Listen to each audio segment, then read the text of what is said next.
Cuando haces una investigación y aplicas un cuestionario, ¿no te provoca decirle a la gente, jura usted decir la verdad, toda la verdad y nada más que la verdad? Sí, me provoca, pero estoy segura de que eso no tendría ningún efecto. Y, y creo que no lo tendría porque tú sabes que eh, una de las cosas de lingüística es que los hablantes a veces creemos que hablamos de una manera, pero en realidad hablamos de otra. Entonces, ni siquiera si juramos decir la verdad y nada más que la verdad, sabremos si eso que estamos jurando es o no es. O sea, tú me juras que tú no sabes que si me estás diciendo la verdad o no. No, nadie sabe. En realidad, ni ellos mismos creo que saben. Porque bueno, en lingüística lo que uno hace es investigar cómo habla la gente, ¿sí? Sí. Entonces, en ese cómo habla, a veces uno cree que habla de una manera, pero en realidad cuando te escuchas, dices, ah, no, no era como yo creía. Lo que pasa es que en general hablamos, pero no nos escuchamos. Entonces, creemos que decimos cosas, probablemente hasta afirmamos que decimos cosas porque son cosas prestigiosas y quisiéramos probablemente decirlas, usarlos todo el tiempo, o otras no quisiéramos decirlas porque no son prestigiosas, pero sí las decimos. Entonces, no hay manera. No, no. Laura Pérez es magíster en lingüística y PhD en estudios hispánicos. Actualmente es profesora de español en la Escuela de Altos Estudios Comerciales de Montreal y también en la Universidad de Quebec en Montreal. Además, es directora académica y cofundadora de SELEC, Servicios Lingüísticos de Español en Quebec, especializada en la enseñanza de español segunda lengua en adultos mayores. En esta entrevista vamos a hacer un recorrido por el pensamiento de Laura Pérez para entender su manera de observar los fenómenos del habla y conocer algunas de las investigaciones y aportes que ha realizado a favor del español. El ignorante, un espacio de la Academia de la Ignorancia para desarrollar la capacidad de observación, la creatividad y la imaginación. Hola a todos, bienvenidos al Ignorante, un programa de la Academia de la Ignorancia donde descubrimos la forma de observar del talento humano para inspirar la creatividad, la imaginación y la persuasión. Hoy nuestra ignorante de lujo es Laura Pérez, como ya la hemos presentado, y es un placer tenerte aquí con nosotros. Bienvenida y gracias por tu tiempo y por compartir tus experiencias. Y no sé si quieres agregar algo más a la presentación que hemos hecho de ti. No, nada más. Muchas gracias por la invitación y gracias a todos los ignorantes que nos escuchan hoy. Bienvenidos. Bueno, estábamos hablando de la entrevista. Cuando aplicas una entrevista, ¿cómo sabes si te están respondiendo la verdad? Por eso, quizá ese, ¿juras decir la verdad? Ya sabemos que no sabemos si está diciendo la verdad. Pero, ¿cómo lo sabes? Porque eh, tienes que ir evaluar, ¿no? Y me pregunto si aún más allá, si sabes cuál es la verdad que te está respondiendo. Sí, bueno, fíjate que yo creo que en general cuando tú vas a la investigación lingüística, en realidad no puedes llevar verdades, ¿sí? Ese es el primer punto. Es decir, tú tienes que ir ante la investigación lingüística en blanco, a ver qué sucede, ¿no? No, es mejor no tener ninguna expectativa, ¿sí? Y la técnica es tratar de hacer que el hablante, que cuando estamos en situaciones como la que estamos en este momento, es decir, cuando uno está siendo grabado, cuando se sabe que alguien está haciendo una investigación o que alguien te está escuchando, uno cambia la manera de hablar. Si uno no habla como regularmente lo haría, ¿sí? Mm. Pero hay técnicas para que el hablante vaya olvidando esa situación, se vaya desprendiendo, se va relajando y empieza a encontrarse ya con sus propios temas y empieza a, digamos, a generar, empieza a salir el habla que normalmente lo caracteriza. Entonces, no hay una verdad, no es posible. Creo que pensar en verdades es terrible para la observación, porque que vengan de una parte o de otra podría sesgar los resultados. Es mejor no tener verdades, ir sin ninguna expectativa y sin ninguna verdad, ¿no? Y escuchar a ver qué es lo que sucede. Entonces, cuando yo te decía que ni que juren que lo que están diciendo es, se puede asegurar que sea, me refería fundamentalmente no a la entrevista, que es una de las técnicas de la investigación lingüística, sino sobre todo al cuestionario. El cuestionario en la investigación lingüística es muy válido para ciertos temas, pero para otros temas sería mejor, ¿cómo decir? Como confirmarlo con la entrevista, ¿no? Porque todos tenemos creencias y esas creencias también están en la manera de hablar. Entonces, ahora me venía a la mente mientras decías eso, yo diría que fue mi primera experiencia de investigación, que estaba investigando sobre el ustedeo,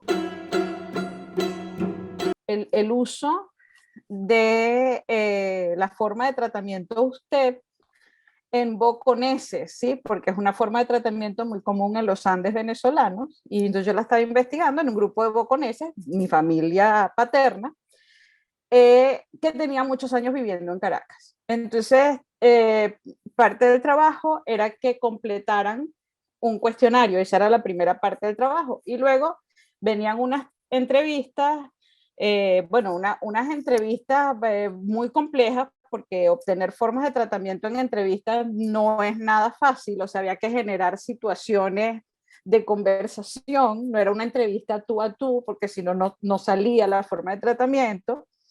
Pero lo interesante, todo eso se hizo, pero lo interesante era que los hablantes pensaban, ¿sí? Que ellos usaban regularmente usted.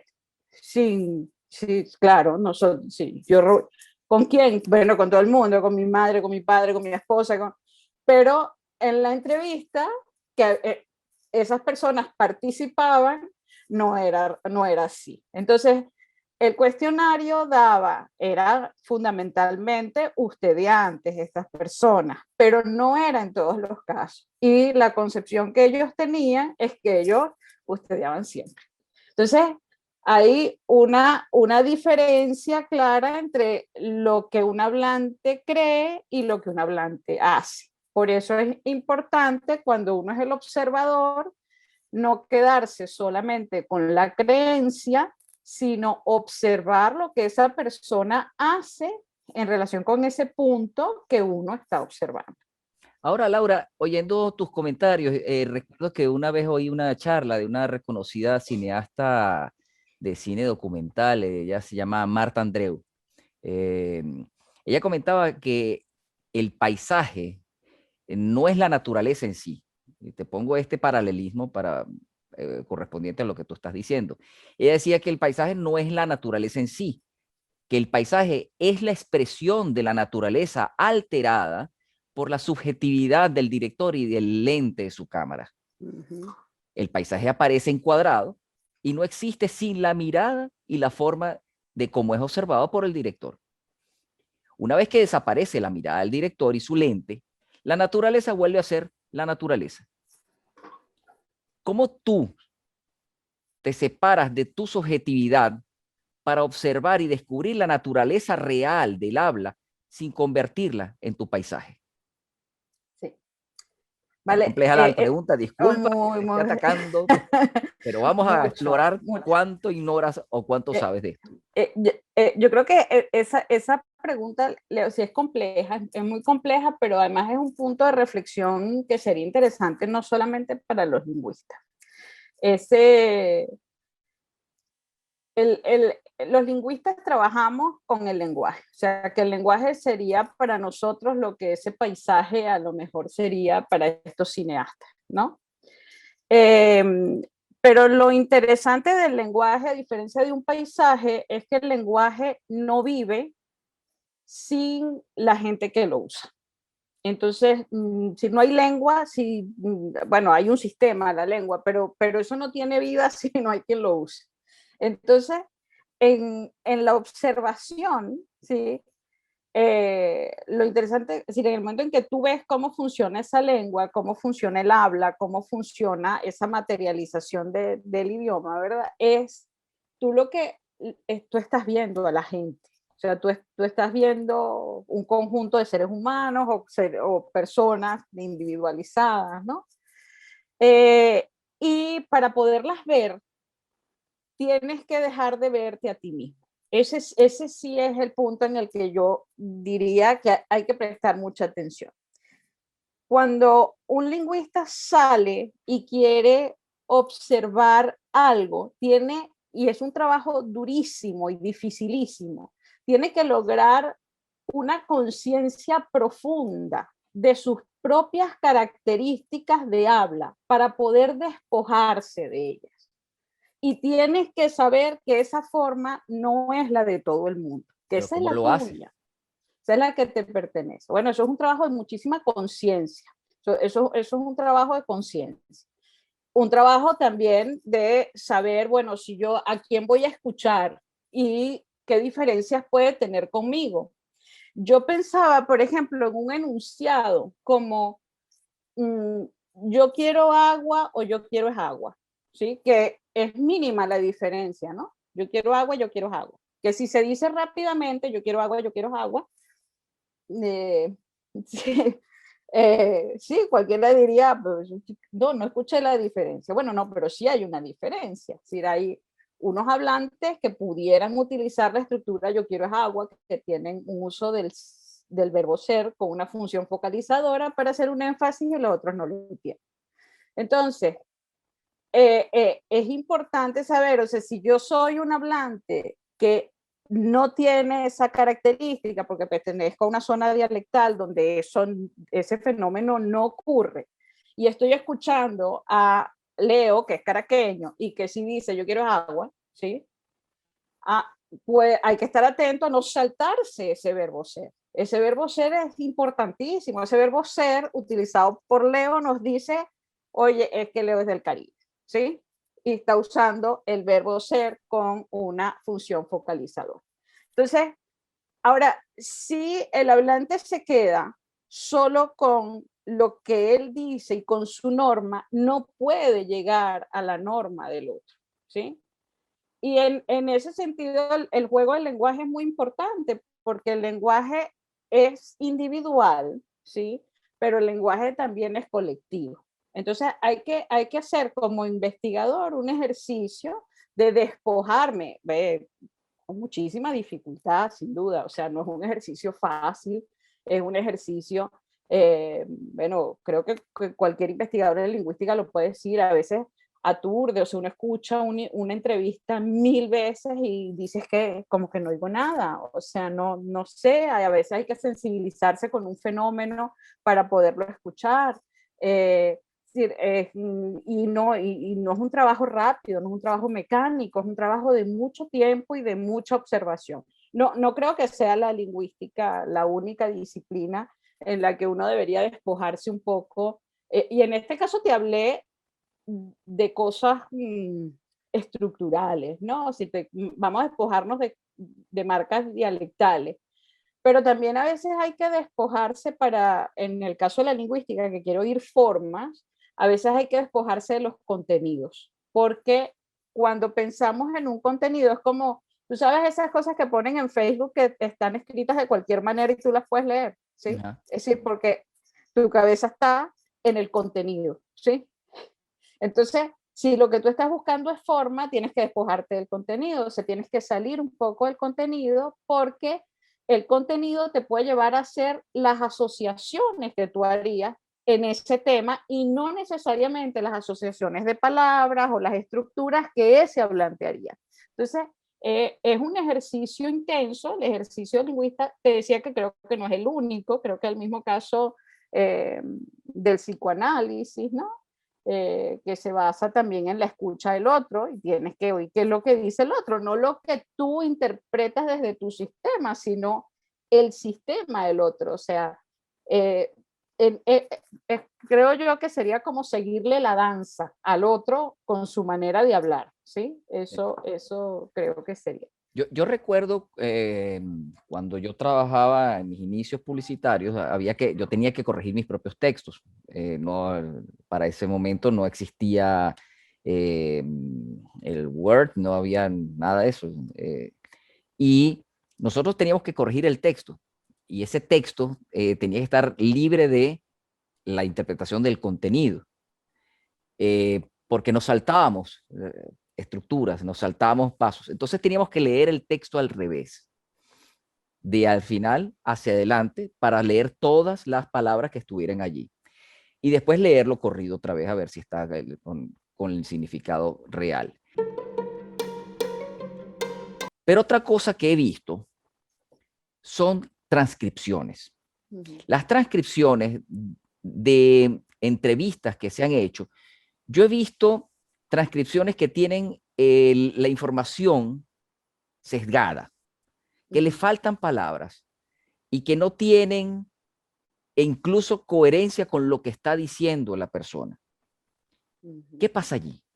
Porque eso también lo está transcribiendo un investigador. Eso es durísimo. Eso es, por eso yo creo que la lingüística ha tenido que hacer un trabajo inmenso en hacer que las grabaciones sean, las transcripciones sean cada vez lo más fieles posibles al, al texto original, ¿no? Al texto oral original.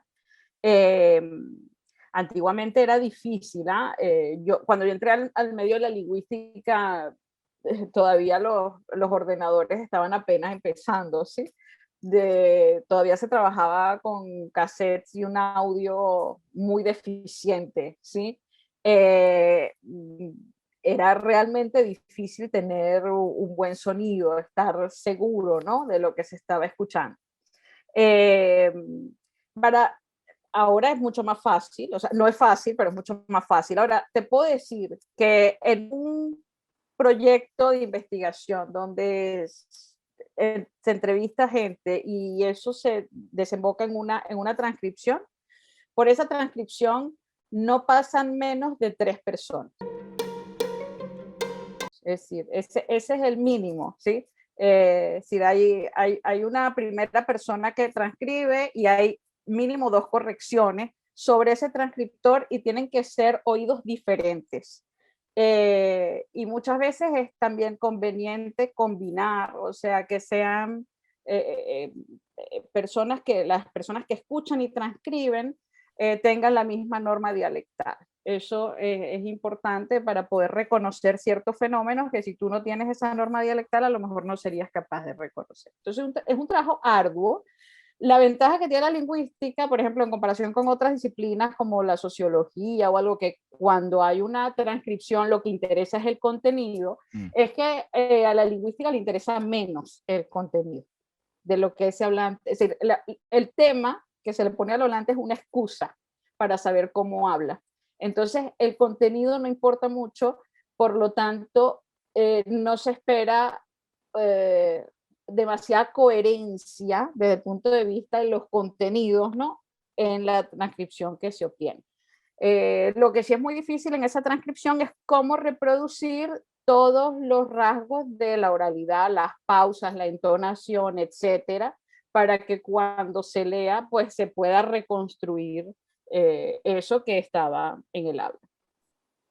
O sea que el paisaje es difícil de quitarle los ojos a un solo investigador. O sea, para que se convierta en la naturaleza del habla, debería pasar por varios investigadores para dejar de ser paisaje de una sola forma de ver. Así es. Bueno, pero tú entras y los proyectos, los grandes proyectos de investigación, los que hacen los corpus orales del español, eso no es una persona, eso son muchas personas trabajando en esos proyectos. Son equipos enteros, equipos de personas trabajando para poder dar un material que sea realmente confiable, ¿no? Tú has estado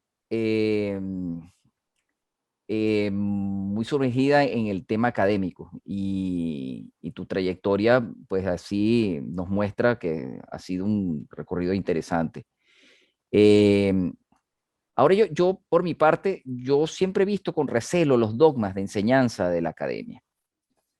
Hay una frase de Mark Twain con la que me identifico mucho, que decía, él decía, nunca he permitido que la escuela interfiera en mi educación.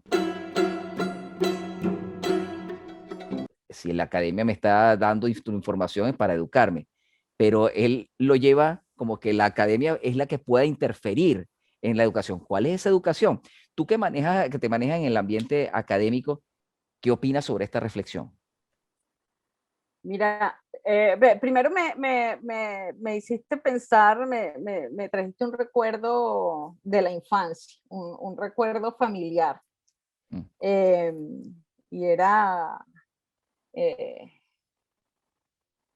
lo cuenta mi mamá, ¿no? Mi mamá cuenta que a mi papá le molestaban mucho las normas de la escuela, ¿no? Bueno, mi papá era un poeta un poco bohemio, ¿no? En contra de ciertas normas y él, ¿Cómo cuando se en la llama él? ¿Cómo escuela, se llama tu papá? Francisco Pérez Perdomo, y cuando nos hacían pintar, por ejemplo, que venía la cosa de no se salgan de la línea, o cuando nos hacían escribir que las letras debían estar pegadas a la línea, dice mi mamá que a él le molestaba mucho y que decía que era como que nos estaban destruyendo algo. Sí, sí, bueno, pero ¿qué es esto? O sea, ¿por qué no los dejan? Qué maravilla si se sale de la línea, ¿no? O sea, para él era un valor salirse de la línea y para la escuela era un valor estar dentro de la línea. ¿Tú estás Entonces de acuerdo con eso? yo creo que yo me hice entre dos polos, ¿no? Porque me dediqué a la vida académica, que va un poco dentro de la línea, pero siempre he tenido el deseo de salirme de la línea. Entonces, ¿qué creo en este momento y después de, bueno, más de 25 años de trabajo, ¿no? Yo creo que hay que salirse de la línea. Sí, creo que hay que salirse de la línea y creo que ese, ese pensamiento al que tú hacías referencia, em,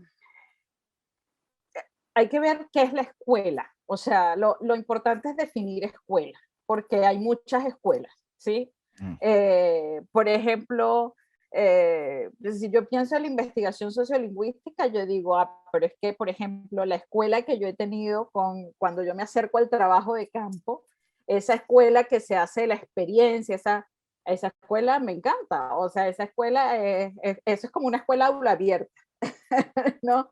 Esa escuela en la que a partir de algunas teorías y cosas que tú has aprendido, tú pones en práctica, pero a la vez también puedes cuestionar y puedes crear otras maneras de hacer, adaptarlas a tu forma de ser, a la manera de ver el mundo, el lenguaje, ¿no? Entonces, yo creo de todas maneras que en general la escuela, o sea, si una escuela quiere progresar ella misma como escuela, no, no puede quedarse presa dentro de sí misma. O sea, y es un trabajo que tendría que empezar por los mismos profesores. O sea, son los mismos profesores los que no pueden dejarse encasillar ni dentro de la academia ni dentro de ninguna escuela. Se necesita, hay que salir un poco, porque salir un poco, eso no quiere decir desconocer todo lo que se ha logrado dentro de la línea académica y dentro de las investigaciones y si no, no todo se puede echar por la borda, o sea, hay cosas que son importantes, pero hay que atreverse a salir, ¿sí? Y a veces cuando nos atrevemos a salir, también encontramos más gusto en aquello que hacemos y logramos también enamorar a más gente. A ver si se entusiasman y se montan en el mismo barco, ¿no? Que creo que eso es importante y creo que es uno de los trabajos de los educadores. Eh, los educadores también tenemos un trabajo un poco como los publicistas. Nosotros somos los que hacemos las publicidades de nuestras disciplinas. Si nosotros, pasa que es una publicidad en vivo y directo. Ahí vamos y tenemos que vender aquello que enseñamos. A ver cuántos nos compran. Eso es parte del trabajo. Sí. Entonces sí Eh, creo, hay que salir un poco. Sí, y eso es también un propósito. Aquí voy a hacer una cuña, voy a hacer un Ujú, inciso también para sí, echarle flores a la Academia de la Ignorancia. La Academia de la Ignorancia también es exactamente el objetivo y el concepto de diseño de esta institución. Es un aula abierta para contraponer postulados y enfrentarse a ellos para también ser marcos de discusión de distintos tópicos y de los que ni siquiera nos imaginamos que interfieren en nuestro tipo de pensamiento. Y de ahí podemos estar hablando, como tú bien dices, del psicoanálisis, de la forma del habla, como tú, por eso es que estás aquí invitada, del tiempo, de la concepción y de la interpretación del tiempo. O sea, hay un gran marco de vivencias que nos permiten ver que esos conocimientos, al tener conciencia sobre ellos, es que nos permite podernos salir de la línea que decía tu padre, ¿no? sí. Y, y eso, bueno, yo creo que es un poco el out of the box que suena también como concepto, unos se salen de la caja y tú te sales de la línea, ¿no? Ujú, Eh, Creo que es un factor valioso, importante. No es que el conocimiento, como tú bien dices, hay que echarlo por tierra, sino que es un escalón en el que nos permite saber si nos quedamos en este escalón o si hay otra cosa más allá de este escalón. Lo mismo decía Einstein, y le negaban la posibilidad de que el espacio-tiempo existiera, pero él demostró lograr el espacio-tiempo. Pero Einstein se quedó en el espacio-tiempo y después llegaron los cuánticos y dijeron, mira, es que hay algo más rápido que la velocidad de la luz, que es la interconectividad las partículas. O sea, no hay recorrido, sino que están interconectados y así sucesivamente vamos dando nuevas salidas de la línea, ¿no? claro, y quizás salirnos de la línea no siempre nos va a llevar a algo, digamos, tan fuera de serie, ¿no? Como el caso que tú estás exponiendo, ¿no? A veces salirte de la línea y hay que atreverse, es muy importante porque en general uno aprende de lo que han dejado quienes han recorrido antes el camino, ¿no? Pero esos que han recorrido antes el camino lo han recorrido en una época diferente y lo han recorrido con un conocimiento distinto, con un alcance diferente. Entonces, nosotros, en el momento, por ejemplo, en que enseñamos o en el momento en que alguien observa, probablemente es como el mediador entre ese pasado y esa realidad presente. Entonces, ¿de qué manera eso que tú sabes del pasado, que a lo mejor el estudiante que tú tienes frente no lo conoce, lo va a conocer a través de ti, pero tú estás viendo un estudiante que ya no eres tú cuando estabas allí y aprendiste de ese pasado? Entonces, es como de alguna manera tratar de actualizar, de actualizar un poco. Yo pensaba mientras lo ibas diciendo en una experiencia que tuve muy recientemente.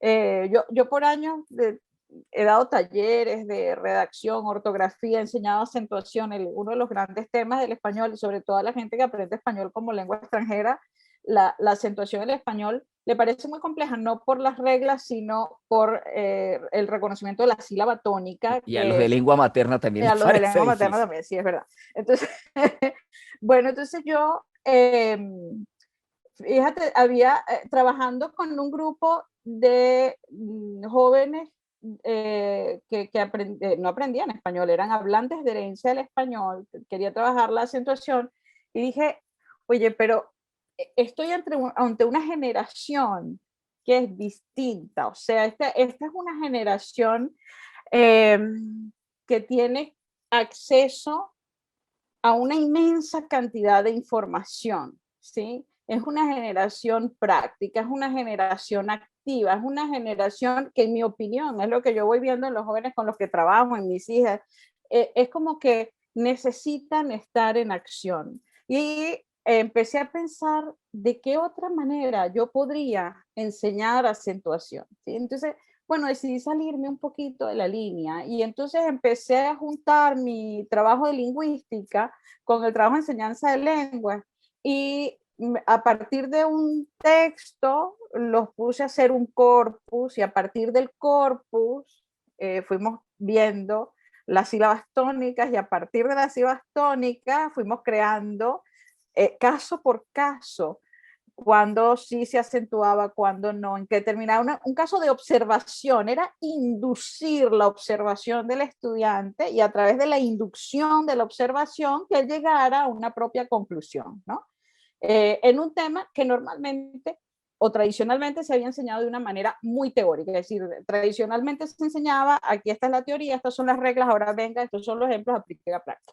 Entonces dije, pero bueno, vamos, ya que la enseñanza de lenguas ha cambiado tanto y efectivamente ya no se enseña normalmente primero la gramática, sino que la gramática, los estudiantes digamos, la extraen de textos, ¿verdad? Yo, pero bueno, vamos a hacer lo mismo con los hablantes de herencia, vamos a llevarlos y bueno, ha funcionado con los de herencia y con los de lengua extranjera también. Y eso es lo que digo que es salirse de allí. O sea, es crear algo que a lo mejor no has visto en ningún libro, pero que se te ocurre y puedes probarlo. Lo Perdón, puedes ¿tú nos probar. podríamos definir qué son los hablantes de herencia para quienes no conocen ese término? Ah, bueno, sí, los hablantes de herencia son los hijos de inmigrantes hispanos que viven, pues, están fuera del universo natural donde se habla español, ¿no? Sí, por ejemplo, en mi Mm, caso, yo vivo en Montreal ujú. y mis hijas llegaron de 6 y 8 años y son hablantes de herencia de español. ¿Sí? Hablan Ok, el español porque se mantiene en casa. Sí. ok. Mira, una pregunta. ¿Qué te motiva a ti a salirte de la línea? ¿A ti no te da miedo el fracasar en esa salida? Yo creo que fracasar es no salirse de la línea. No hacer el intento. El fracaso es no hacer el intento. Eh, no sé bien si podría decir exactamente qué me lleva, a lo mejor es como una curiosidad natural o una rebeldía natural, no estoy segura, pero creo que lo que sí, que funcione todo, no, claro que no, hay muchas cosas que no funcionan, pero es que y eso es muy interesante en la investigación, por eso hay que investigar mucho, todo el mundo debería investigar algo, porque la investigación te enseña que aquello que no es tiempo perdido, es tiempo ganado. Cuando sabes lo que no es, estás mucho más cerca de lo que puede ser. Mm, ¿Sí? Entonces, ¿cómo puedes saber que algo es si no sabes lo que no es? O sea, es importantísimo decir, no, esto no resultó, por aquí no va. mm. Pero es que ya lo sabes, tienes la prueba de que por allí no va. Entonces, eso te permite acercarte a otras decisiones. Eso me hace recordar un amigo que pertenece al Proyecto Cumbre. El Proyecto Cumbre era un grupo de venezolanos que fueron los primeros venezolanos en llegar al Everest, a la cima del Everest. Uno de ellos estaba comentando que estaban explorando hacer una excursión a una nueva montaña y pues no había grandes caminos para llegar a la cima. Y habían trazado su estrategia de la ruta que iban a alcanzar, a recorrer, y fue un fracaso. Marcos Cayuso escribe una nota y dice, bueno, aquí muy frustrado por el fracaso de esta excursión, que no llegamos a la cima. Y yo le respondí, pero Marcos, es que lo que has logrado tú es un aporte a la humanidad a quienes intenten ir de nuevo a esas montañas, porque ya saben que por aquí no es. Van a ver ahora recorrer otra estrategia. Y eso, más que un fracaso, es un logro en el que Absolutamente. ustedes están dándole un nuevo aporte, pues, de información a los nuevos excursionistas e incluso a ustedes mismos. Así es. Por eso es que cuando tú vas a observar algo en investigación, nunca debes llevar una verdad. Nunca. O sea, tienes que ir a ver qué pasa. Déjate sorprender. ¿Sí? La investigación es para aquella gente a la que le gusta dejarse sorprender. ¿Sí? No lo puedes controlar todo. Tienes que dejar que suceda para ver de verdad qué pasa. ¿Sí? Mm, Sí. sí. Laura, yo tengo entendido que tú has desarrollado importantes trabajos de investigación lingüísticos sobre Hergan Ponil. sobre el estudio de los jóvenes en la ciudad de Montreal, el estudio del habla de jóvenes en la ciudad de Montreal, y estudio sobre el español de Caracas, entre otros grandes proyectos de investigación que tú has desarrollado. Para mí, un buen ignorante es aquel que en lugar de buscar una solución a un problema, busca más bien un problema real para resolver. En medio de tanto conocimiento que tú has adquirido, ¿qué problema lingüístico te estás dando cuenta que ignoras y que te gustaría resolver?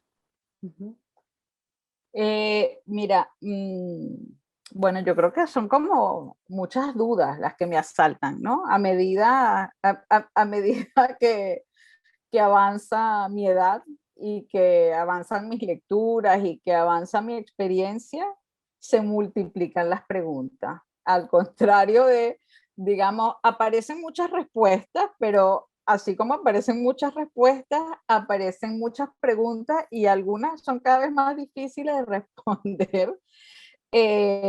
Ojalá, ¿verdad?, me alcance la vida para responder a todas.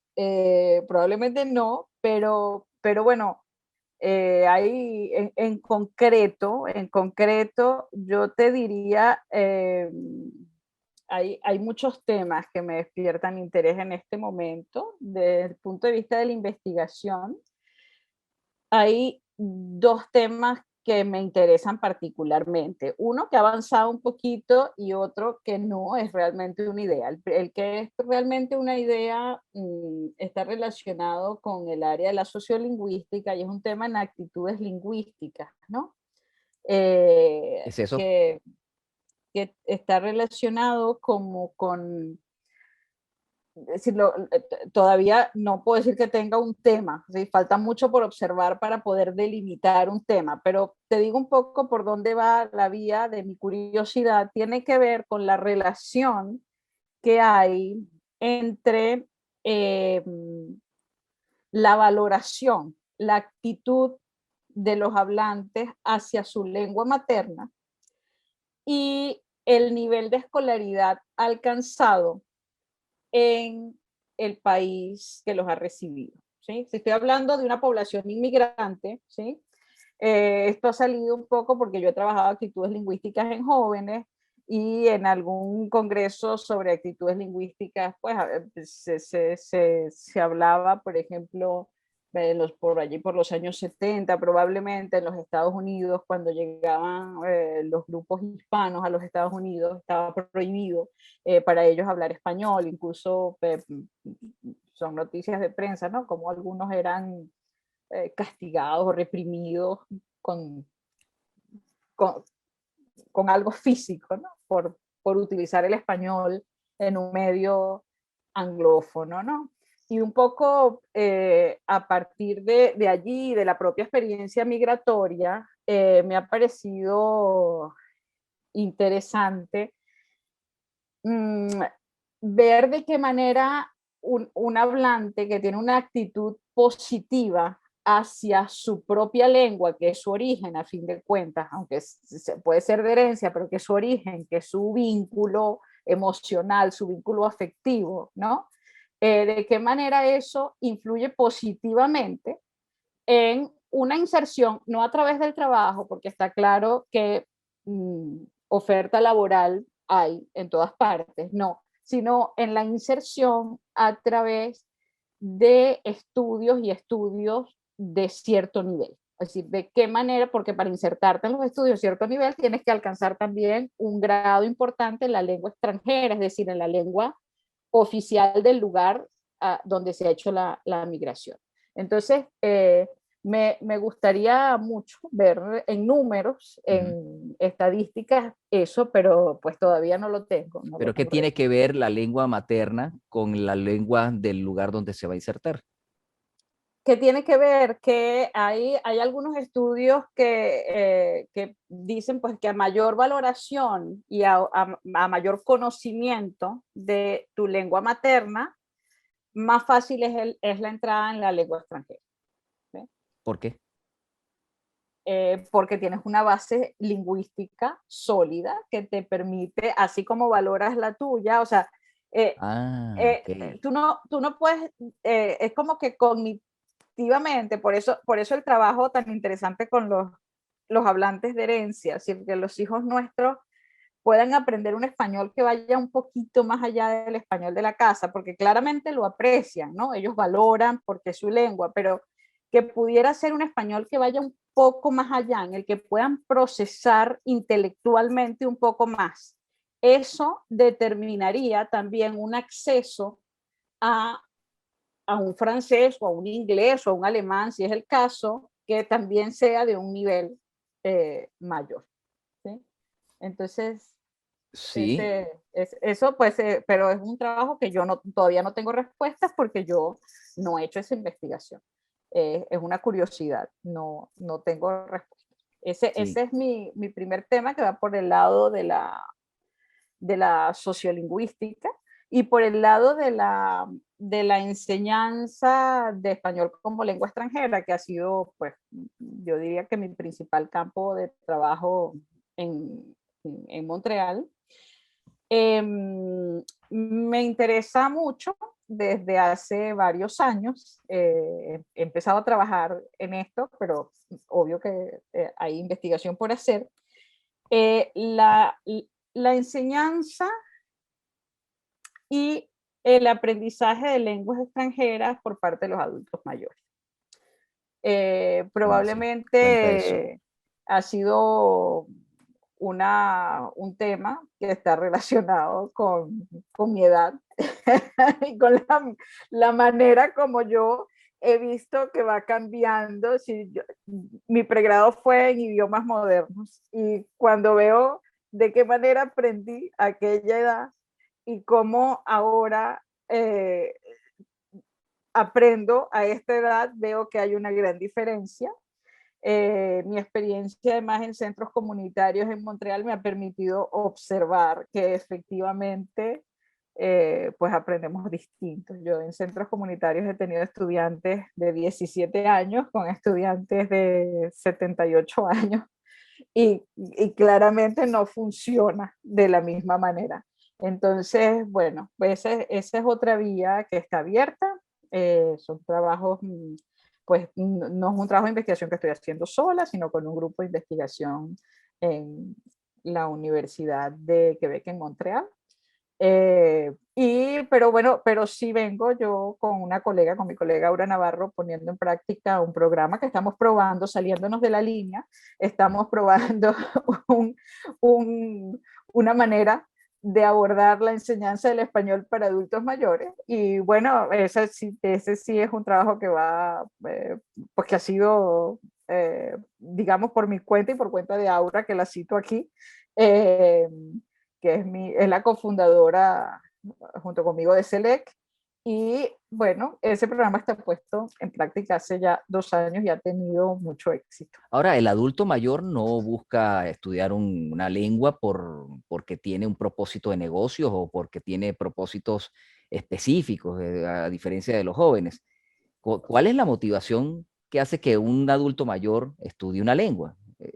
¿Y cuál es el Sí, efecto de la lengua sobre ese bueno, adulto sí, mayor? sabes que yo creo que no se puede generalizar y aquí a lo mejor sí voy a hacer referencia en parte a algunos datos de la investigación que se está haciendo con la Universidad de Quebec en Montreal y con la universidad, eh, con una universidad colombiana en Bogotá. No podemos generalizar los motivos porque la edad la edad y el concepto de adulto mayor, aunque hay pudiéramos definirlo, quizás una generalidad podría ser, bueno, mayores de 55 años, ¿sí?